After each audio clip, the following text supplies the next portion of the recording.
Bola Não Para está no ar para você que acompanha através do canal K, através da Vivo TV, canal 631 aqui em São Paulo. Pela Vivo TV também você acompanha no canal K, canais 76, 554, Nossa TV canal 53 e Oi TV, canal 139. Você pode acompanhar também nas redes sociais, no Instagram, @canal KTV. E no YouTube, siga lá, canal KTV Brasil. Está lá no YouTube conectado. Aproveite e se inscreva no canal do Fred Júnior. Canal do Fred Júnior também mostrando aí o A Bola Não Para no canal K e no meu canal no YouTube. Toda semana uma entrevista inédita falando de esporte para você.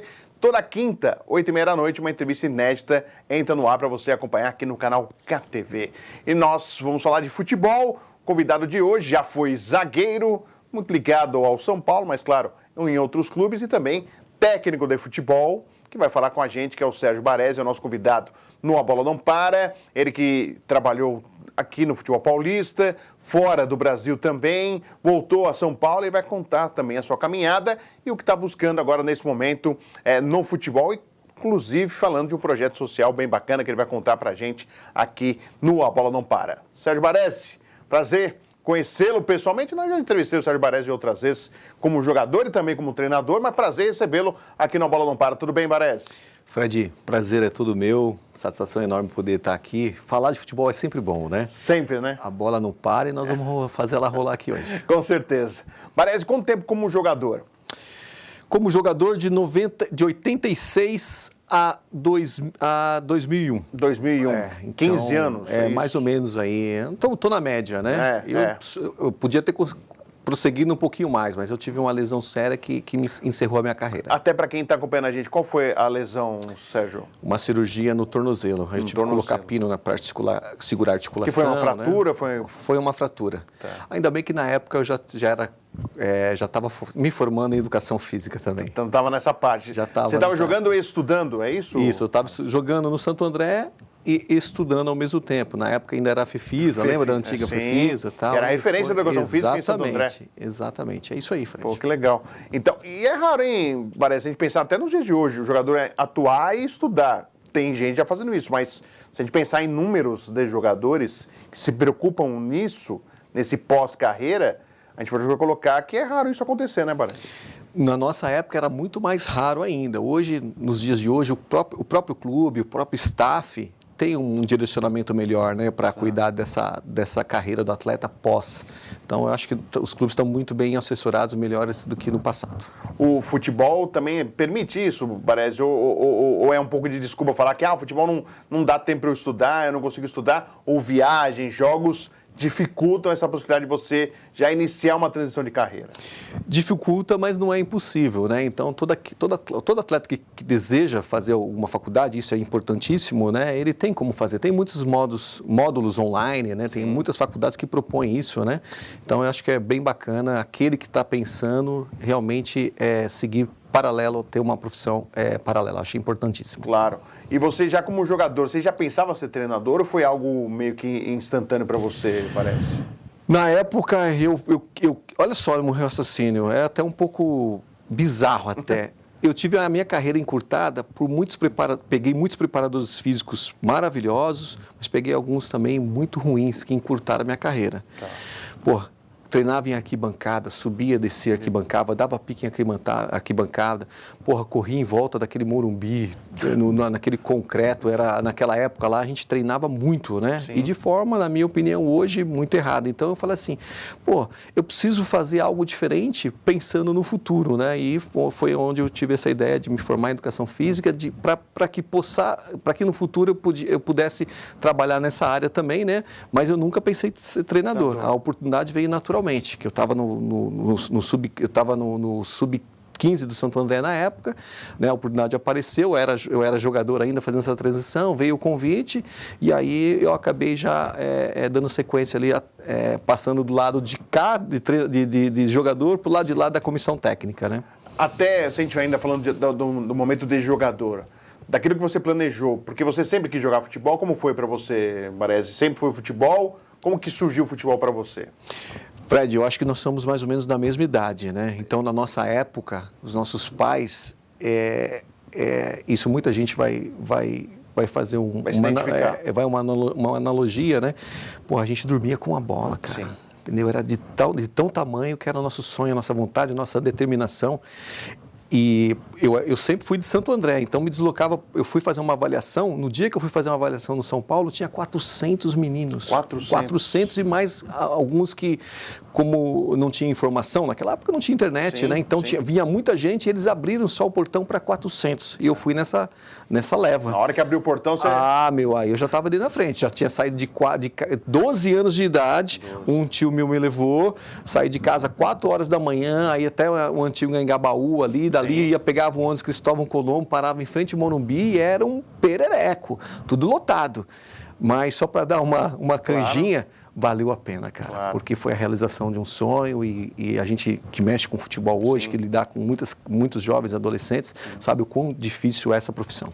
E você não era zagueiro, né, Baresi? Você era volante, né? Exatamente. Comecei como volante, joguei até de meia atacante também na época. O São Paulo tinha essa filosofia e mantém até hoje, né? Eu cheguei a jogar no São Paulo de meia, de atacante, de lateral direito, de zagueiro, quarto zagueiro. Só não joguei de goleiro, mas o resto eu pude adquirir um lastro muito grande, né? E isso é muito importante e para ter essa sequência, né?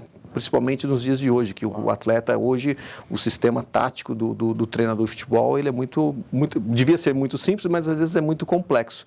Então, se o jogador tem o maior número de informações e ele pega o maior número de vezes no treinamento, a bola no treinamento e principalmente nos jogos, ele vai conseguir um acervo muito grande. Para o pessoal que está acompanhando a gente, tem muita gente que não acompanhou o Baresi jogar, viu? Já o Baresi treinador, mas não jogador. Quem da sua época que jogava com você no São Paulo, Baresi, que a gente lembra aí, que consegue lembrar?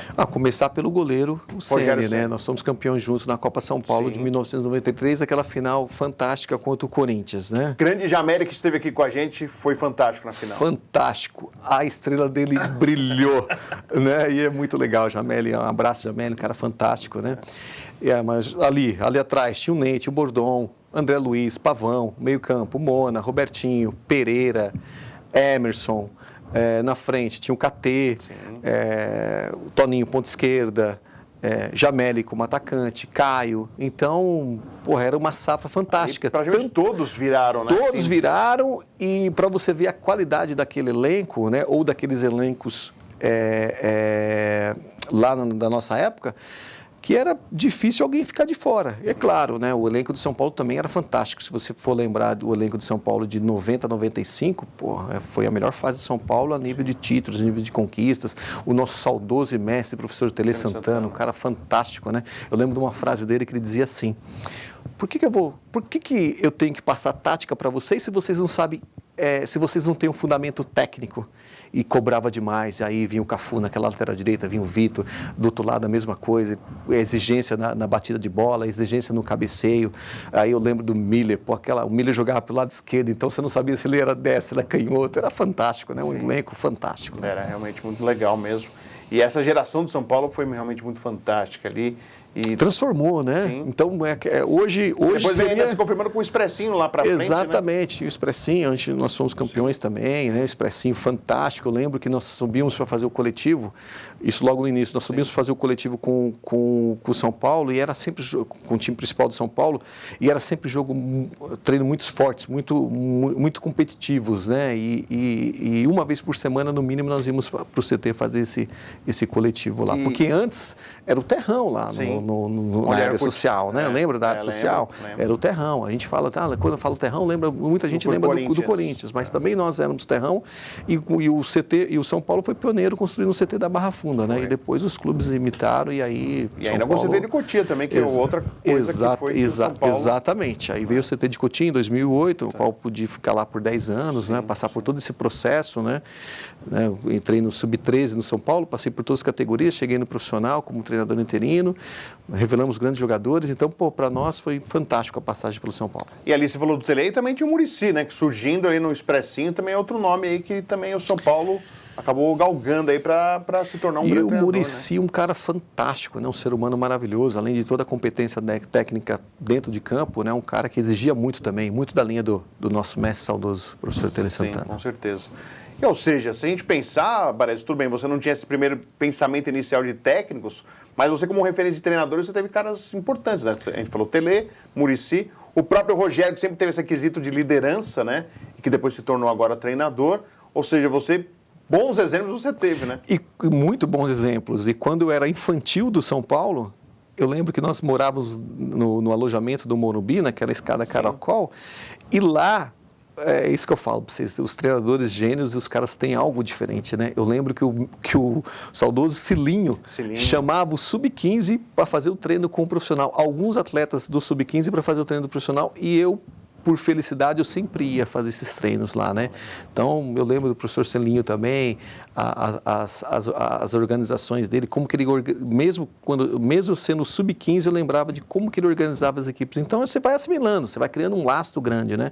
E aí, quando você tem a sua carreira pela frente, você começa a usar tudo que você aprendeu também. Tanto das coisas boas e também para não praticar as coisas ruins, né? Então, isso é bem legal. Se a gente pensar, claro, você teve uma contusão que acabou diminuindo a sua carreira, mas foi mais do que você esperava? Foi aquilo que você esperava, Baresi? Como que você classifica a sua carreira como jogador? Eu esperava muito mais, mas eu tive uma carreira muito muito lesiva, eu diria, né? Futebol é lesivo, né? E infelizmente eu tenho operação no joelho, tenho operação no tornozelo, tenho operação no quadril, ombro, 2 no maxilar, então é muito agressivo. Então eu tive essa carreira encurtada. Então nos meus melhores momentos eu me machucava, nos melhores momentos eu ficava fora. Então eu esperava mais porque na base eu tinha uma grande liderança, eu sempre fui capitão de todas as categorias, né? E a nossa geração me chama de capitão até hoje. Não chama nem de Sérgio nem de Baresi, me chama de capitão, capita. Quando tem aqueles jogos festivos aí no final de ano no próprio São Paulo e nessas cidades do interior, que a gente tem a oportunidade de nos reunirmos, né? E lembrar as resenhas boas de futebol. Tem gente que fala que quando para de jogar, às vezes sonha jogando, às vezes treinadores. Eu não sonho eu treinando a equipe. Eu sonho eu jogando. Você já teve algum sonho assim, Baresi? Não, eu particularmente não. Eu sempre, os meus sonhos sempre foi ligado às minhas ações de momento. Então, se tiver um sonho mais recente, é mais como um treinador agora do que... Você não sonha que você está jogando bola? Acorda assim, deixando não, tirando uma bola, chutando... Não tive esse sonho. Não. Talvez seja um trauma, né? De tanto se machucar, por isso que me falou, né?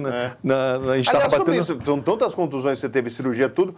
Qual o resquício na sua vida no dia a dia, Baresi? Então, graças a Deus, é como se eu não tivesse nada. Mas eu me cuido. Por exemplo, a gente estava batendo um papo aqui antes de começar, eu evito campo sintético. Porque é mais duro. Se enroscar, o meu movimento vai e a articulação fica, né? Então, e naquela época lá, as cirurgias, a tecnologia para fazer uma cirurgia não é tão avançada como é agora. Sim. Hoje os caras, você vai fazer uma cirurgia dessa, eles recuperam com 3, 4 meses. Na minha época, você recuperava com 6 a 8. Olha que diferença, né? Sim. Então, eu evito jogar em determinados locais, em determinados lugares, porém, eu não deixo de bater minha bolinha numa recreação ali onde a gente mora, ou num jogo, você sabe que o gramadinho é bom, ou eu jogo de zagueiro mesmo ali, mais organizando o jogo, ou eu jogo de goleiro, né? Mas eu não passo vontade. Legal, nós estamos conversando com o Sérgio Baresi, bom papo. Vamos para o intervalo aqui no A Bola Não Para e já a gente vai falar do projeto social que ele tem e sobre a carreira de treinador, que o Sérgio Baresi é treinador, está no mercado agora, está em busca aí de novas oportunidades, mas a gente vai para um rápido intervalo e já voltamos aqui no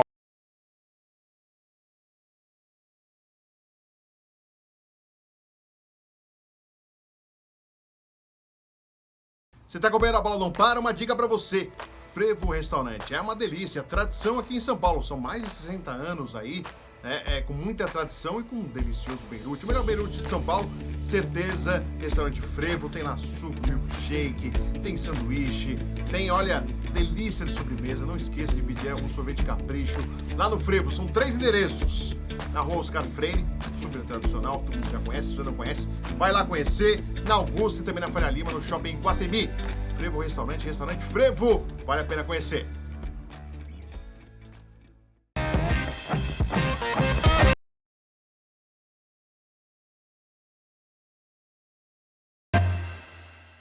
A Bola Não Para estar de volta para você que está acompanhando aqui no canal KTV, através da Vivo TV, canal 631 em São Paulo, Vivo TV, canais 76, 554, tem a Oi TV, canal 139 e nossa TV, canal 53. Você tem várias oportunidades, o Brasil inteiro acompanhar o canal KTV. Também pelo YouTube, canal KTV Brasil, siga lá, né? Participe, se inscreva, deixe o seu like nos programas do canal KTV e também no Instagram, @canal KTV. Tá conectado, tá nas redes sociais, vai lá no YouTube também, aproveita e se inscreva no meu canal, canal do Fred Júnior. Toda semana uma entrevista inédita falando de esporte para você. Hoje aqui com o Sérgio Baresi, técnico de futebol, foi jogador, começou como volante, zagueiro, muito tempo ligado ao São Paulo. O Sérgio Baresi também atuou como treinador fora do país. A gente vai falar um pouquinho da carreira dele como técnico e também sobre algo muito importante que eu vou tocar agora no assunto, que é o projeto social do Sérgio Baresi. Baresi, quero que você fale desse projeto social, o que procura, o que busca, o que te motivou a ter um projeto social, porque no Brasil não é fácil ter projeto social. Não é fácil, Fred, principalmente pelas questões políticas, né? É muito difícil, é muito complicado, mas, graças a Deus, a gente está num caminho tranquilo, equilibrado, né? Eu sempre, onde eu tenho ido, né? E a gente tem fechado boas parcerias, né? Aproveitar e mandar um abraço para o Paulinho Serra, nosso prefeito de Santo André, que a gente tem uma parceria fantástica com a prefeitura, bem como a nossa Universidade USCS também aqui, que é vizinha ali, e que está em 6 polos aqui no Brasil, mas está em 48 países diferentes, né? Então, eu queria mandar um abraço. Especialmente também, por quê? Porque a gente vê o quanto isso tudo é difícil, né? Sim. E a gente conseguiu, diante dessas dificuldades, uma verba aí de 1.700.000 e para fomentar a primeira parte do projeto. O que era essa primeira parte? A instalação do gramado sintético e a iluminação. Isso o projeto já vai entregar para nós aí, eu imagino, daqui a uns 30 a 60 dias, isso aí deve estar tudo acabado. E a segunda parte vem depois, que é a estruturação do envolto, né? E para isso a gente está procurando os parceiros novos, né? Que queiram apoiar esse projeto social nosso. O projeto chama-se Oficial BBBE, Projeto Bom de Bola, Bom na Escola. Ele vai ter a parte... A gente, antes da pandemia, a gente estava atendendo mais ou menos de 80 a 120 crianças, tudo gratuito, mas também vai ter um braço da alta performance, né? Por quê? Porque o mercado exige, a nossa região lá é rica em jogadores, né? Brota jogadores ali. Na última contagem minha, no último mapeamento que eu fiz, tinha mais de 45 atletas, entre atletas no São Paulo, no Palmeiras, no Santos, no Corinthians e na seleção brasileira, né? Então, por isso a importância da gente fazer um trabalho sério, digno, para que atenda não só a parte social, mas também atenda esse outro braço aí também, para que possa ser mais atrativo para os investidores. E aí é para o pessoal da região de Santo André? Como que funciona? Ali nós temos várias comunidades, desde das comunidades do envolto, mas também nós estamos bem na divisa com São Paulo, né? Então, sim, a gente atende a parte de baixo também, que a gente chama de baixa vulnerabilidade, sim, que é onde a gente vai promover os treinamentos, as alimentações, os uniformes, tudo de acordo com os projetos de lei de incentivo de esporte que nós estamos pleiteando para 2024. Ah, bacana. E aí, o garoto que procura, ou os pais que levam o garoto lá para procurar, normalmente até o garoto tem a chance, aprender o básico do futebol, as técnicas, ou não? É para ter uma performance mais para frente, quem sabe se tornar um jogador, não com essa promessa, você vai virar um jogador, ou quem sabe você pode se tornar um jogador, como que funciona nesse caso? Justamente isso, Fred, a nossa preocupação é formar o cidadão. Esse é o primeiro passo, né? E para isso nós precisamos de uma equipe multidisciplinar que trabalha a parte de psicologia, que é muito importante, assistente social, o dentista, as línguas, os idiomas, então tudo isso aí nós estamos preocupados também, né? Então, primeiro é formar o atleta. E como consequência disso, naturalmente, vai sair o atleta de alta performance, né? Então, por quê? Porque a demanda é grande. Então, se nós abrirmos, divulgarmos, fazemos um trabalho sério, como é a nossa pretensão, isso vai ser muito, muito grande. Então, sem a demanda de fazer um trabalho de divulgação, nós atendemos de 80 a 120 crianças por dia. Agora, imagine você com toda a estrutura lá, o tanto que nós não vamos conseguir propiciar o bem para a comunidade, o bem para as famílias, o bem no dia a dia ali, para que essas pessoas possam frequentar o espaço e também gerar uma profissão aí no futuro aí para essas crianças. Porque normalmente pode ser não virar um jogador, mas pode ter um encaminhamento profissional. Sem Sem dúvida nenhuma. O nosso grande objetivo é isso. E para isso a gente nós estamos fazendo essas parcerias, né? Por exemplo, a gente vai ter o apoio da USCS, que vai entrar com todo o departamento médico, então vai fazer o mapeamento, né? Vai fazer os exames dos nossos atletas, dos nossos jogadores, seja da parte social ou da parte da alta performance. Então nós vamos estar bem estruturados, porque são parceiros sérios que estão entrando no projeto e acreditam no projeto. Bom, legal. E que você falou que já antes da pandemia tinha esse atendimento, você atendia no mesmo local ou era em outro lugar, Sérgio? Era no mesmo local. Tá. Mesmo local. Agora está sendo melhorado ali a região, é isso? O local onde... Isso, a região recebeu um aporte financeiro, né, do qual nós estamos fazendo essas melhoras, né, e para essa segunda parte do projeto, por isso que essa importância, Fred, eu gostaria de falar um pouquinho sobre isso, é fazer com que nós divulguemos nas redes sociais, que é o projeto Bom de Bola, Bom na Escola, né, que está no Instagram. Nós criamos um Instagram novo, né, então quem quiser pode nos adicionar lá e saber mais informações, que nós vamos começar a postar já essa semana, bem como também fazer as parcerias aí, não só no setor público, mas também no setor privado, né? Seja através de leis de incentivo ao esporte, até pelo Ministério de Esportes no Brasil, que as leis funcionam de forma exemplares, né? Então nós estamos confiantes que tudo vai dar certo nesse sentido. Pô, que bacana. E como treinador, parece, como que está nesse momento para você? Está à procura de, tá tranquilo, não está? Porque hoje a gente fala, né? O mercado hoje está muito concorrido, com muita gente boa de fora também, né? Sim. E ainda é um pouco fechado, né? O círculo abriu um pouquinho dos nomes, mas ainda continuam, né, nomes. Você vê, por exemplo, Filipão voltando a trabalhar, Vanderlei Luxemburgo voltando a trabalhar, mas assim, se a gente vê, a rotatividade é muito pequena, apesar de continuar se mandando muito técnico embora. Eu queria que você falasse como que você avalia o mercado nesse momento. A rotatividade de treinador, a dança das cadeiras, como a gente costuma falar nos bastidores, ela é muito grande, ela é intensa, principalmente Série A, Série B, Série C, Série D, todas as divisões do Brasil, ela é sempre muito complicada porque ela é movida pelo resultado. Que nós estamos acostumadíssimos já, né? Falar e chover no molhado, né? Como a gente sempre fala isso, né? Mas estou voltando agora também, né? Eu tinha te falado aí nos bastidores que eu fiquei fora 3 anos e meio na China, depois eu emendei 2 anos e meio nos Estados Unidos, voltei para o Guarani, fiquei 2 anos, vim direto para o Audax e fiquei mais 2 anos e meio e não tive férias. Então, praticamente aí, na minha chegada no Brasil, eu fiquei 4 anos sem pegar férias consecutivos, né? Porque tinha a Copa São Paulo, você emendava com o Campeonato Paulista, né? E eu fazia a função dupla, que além de treinador, eu fazia a função de coordenador técnico no Audax, por exemplo. Então, tinha uma demanda desde o Sub-13 ao Sub-20, né? Então, era muito, muito complicado. E, ao mesmo tempo, em 2023, eu estava como auxiliar técnico do profissional também, né? Então, fazia todas essas demandas também. Fora a base. A gente dava um jeito, né? O cara, quando está preparado, por isso que eu falo, Fred, ele dá um jeito, ele se adapta. Sim. Por quê? Porque ele sabe que os parceiros vão ajudar, né? E realmente, muito grato pela parceria que eu consegui fazer ali no Audax, e nós desenvolvemos ali, revelamos muitos jogadores aí que estão no mercado hoje, né? Falando um pouquinho de mim, eu estou no mercado, né? Como consequência agora, eu já não estou mais de férias, eu já estou fazendo os contatos, já estou pedindo ajuda dos parceiros, né? E aí eu sei que daqui a pouco a gente vai estar engatilhado aí com algum clube. Tem empresário?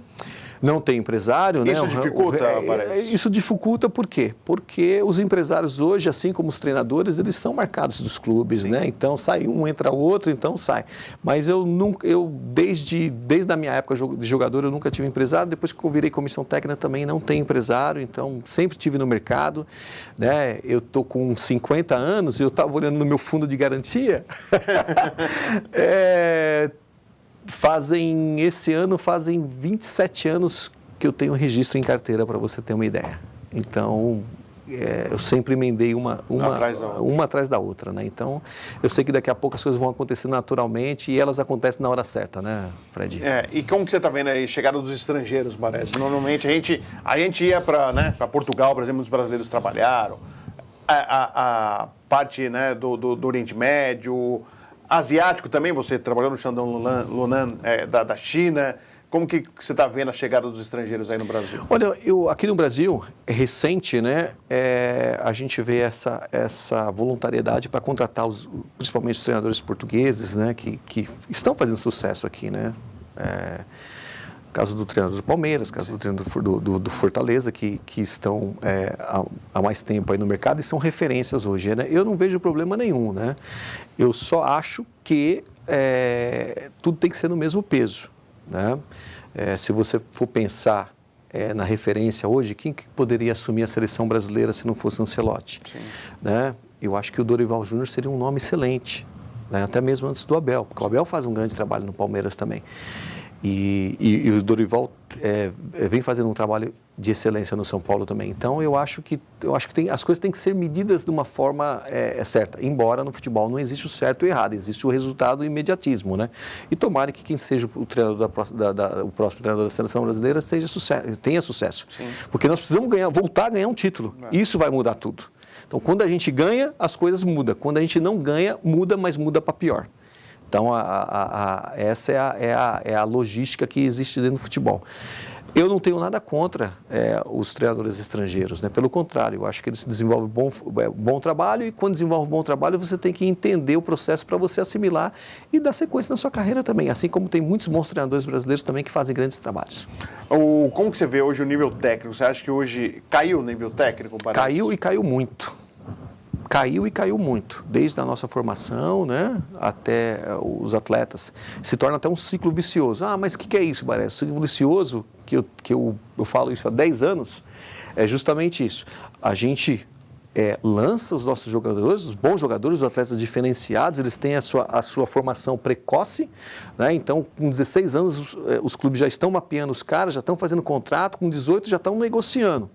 Então, está encurtando. O máximo que eles estão fazendo é disputando uma Copa São Paulo para ser valorizados, para pegar mais dinheiro e para poder vender.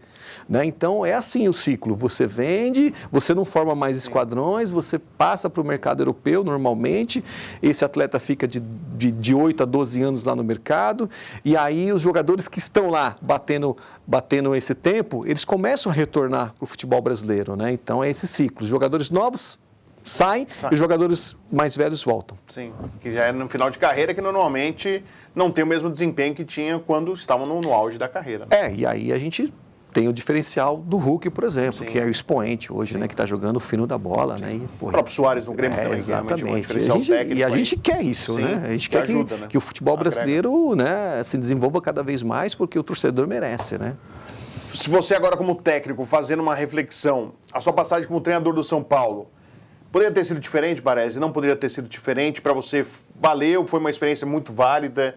Porque você fica no mercado, você fica naquele momento em alta, né? Em destaque. Claro que, às vezes, quem é cria da casa, às vezes não é olhado com o mesmo carinho quando se vê um cara de fora. Como que você avalia a passagem do São Paulo anos para frente, Baresi? Foi muito positiva. Por quê? Porque ela não foi planejada. Quando é algo planejado, você tem uma sequência natural. Por exemplo, eu acho que eu poderia ter sido efetivado no São Paulo, no profissional naquela época. Mas o doutor Juvenal, na época, ele falou assim, você vai ficar só 3 jogos, Baresi, porque a gente está acertando com Paulo César Carpegiani, que acabou vindo, né? Mas deu uma enroscada na época. E qual que foi a ideia na sequência? Ele me chamou, ele falou assim, Baresi, você vai ficar mais tempo, porque nós não vamos pagar a multa do Carpegiani. O São Paulo nunca teve esse padrão de pagar multa rescisória de ninguém, você sabe muito bem disso, né, Fred? E aí eu fui ficando, e como consequência disso, a gente pôde dar estabilidade de minutagem para o Lucas, para o Casemiro, principalmente para o Lucas, né, que estava muito preparado na época, né? E tanto é que ajudou a gente demais, né? Mas eu recebi apoio do Ceni, do Fernandão, nosso saudoso Fernandão, Ricardo Oliveira, Miranda, e outros tantos aí que me ajudaram bastante. Então foi muito positivo. Foi bacana. Poxa, Baresi, prazer reencontrá-lo, sucesso aí no projeto social, tomara que ajude cada vez mais a criançada aí a não ficar perdida aí nas ruas, né, nos perigos que temos aí na sociedade e que consiga, se não ser um jogador, mas estar encaminhado para ter uma vida decente, digna na nossa sociedade. E boa sorte na sua carreira como técnico também, que tomara que você consiga encontrar um bom trabalho para mostrar toda a sua capacidade como técnico. Fred, eu agradeço mais uma vez, obrigado de coração, né? Espero voltar aqui mais vezes, da próxima vez já empregado, para a gente continuar esse bate-papo, porque é sempre muito bom estar aqui contigo. Com certeza. Histórias não faltarão, eu tenho certeza, com o Sérgio Baresi, foi o convidado desta semana do A Bola Não Para, que volta semana que vem, claro, sempre com convidado inédito falando de esporte. Para você, até lá!